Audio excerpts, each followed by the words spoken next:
നമസ്കാരം, കലാകൗമുദി ഓൺലൈനിലേക്ക് സ്വാഗതം. ശശി തരൂരിനെ മുഖ്യമന്ത്രി സ്ഥാനാർത്ഥിയായി ഉയർത്തിക്കാട്ടിയാൽ കേരളത്തിൽ UDFന് ഭരണം പിടിക്കാൻ കഴിയുമെന്ന വാദത്തിൽ ഇപ്പോഴും മുസ്ലിം ലീഗ് ഉറച്ചു നിൽക്കുകയാണ്.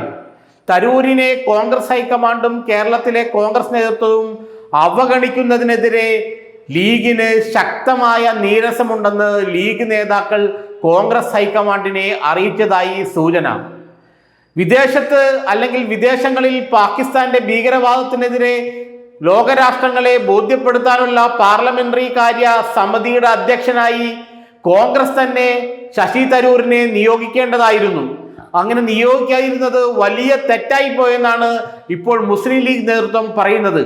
കോൺഗ്രസിന്റെ ആളുകൾ ആരെന്ന് തീരുമാനിക്കേണ്ടത് ആ പാർട്ടിയാണെങ്കിലും അക്കാര്യത്തിൽ BJP ശശി തരൂരിനെ സ്വന്തം നിലയിൽ നാമനിർദ്ദേശം ചെയ്തതും ജനാധിപത്യ മര്യാദകൾക്ക് ലംഘിക്കുന്നതാണ് എന്നുള്ള വാദം തന്നെയാണ് ലീഗ് ഉയർത്തുന്നത്.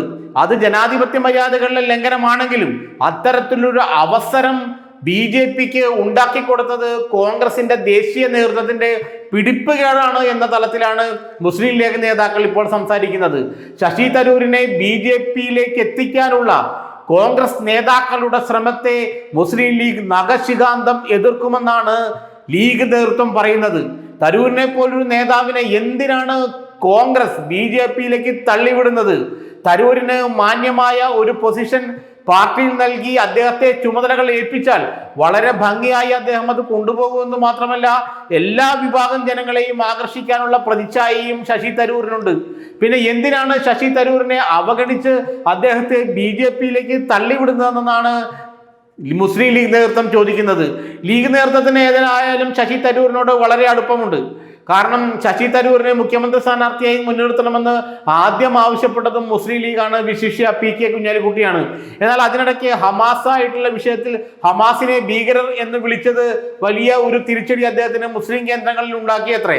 കാരണം ഗാസയിലെ ആക്രമണ സമയത്ത് അവിടെ ഇസ്രായേൽ സൈന്യത്തിന്റെ ആക്രമണത്തിനെതിരെ കോഴിക്കോട് ലീഗ് നടത്തിയ ഒരു സമ്മേളനത്തിൽ ഹമാസിനെ ഭീകരർ എന്ന് ശശി തരൂർ വിളിച്ചത് ലീഗിലെ ചില അണികൾക്ക് അദ്ദേഹത്തോട് അസംതൃപ്തി ഉണ്ടാക്കി.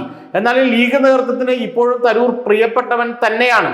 അത് തന്നെയാണ് വീണ്ടും വീണ്ടും പാർട്ടി നേതൃത്വം പറയുന്നതും. ശശി തരൂരിനെ മുന്നിൽ നിർത്തിയാൽ കേരളത്തിൽ UDFന് നിഷ്പ്രയാസം ഭരണം പിടിക്കാം. പിന്നെ എന്തിനാണ് അങ്ങനെ ഒരാളെ നിങ്ങൾ നിർബന്ധിച്ച് BJPയിലേക്ക് തള്ളിവിടുന്നത്?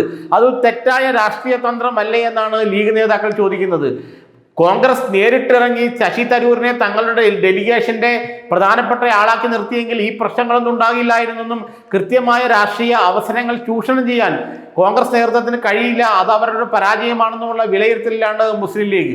ഇങ്ങനെ പോയി കഴിഞ്ഞാൽ കേരളത്തിൽ ഭരണം പിടിക്കുക അസാധ്യമാണെന്നും തരൂരിനെ പോലുള്ള നേതാവിനെ കോൺഗ്രസിൽ നിന്ന് ഒഴിവാക്കിയാൽ തന്നെ വലിയൊരു വിഭാഗം ചെറുപ്പക്കാരുടെയും മിഡിൽ ക്ലാസ്സുകാരുടെയും പിന്തുണ UDFന് നഷ്ടമാകുമെന്നാണ് ലീഗ് നേതൃത്വം പറയുന്നത്.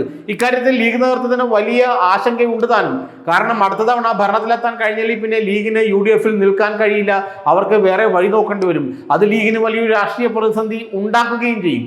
അപ്പോഴോ ശശി തരൂരിനെ പോലെ മുന്നിൽ നിർത്താൻ പറ്റിയ പ്രതിച്ഛായയുള്ള ജനങ്ങൾ ഇഷ്ടപ്പെടുന്ന ഒരാളെ എന്തിനു നിങ്ങൾ BJPയിലേക്ക് തള്ളിവിടണം?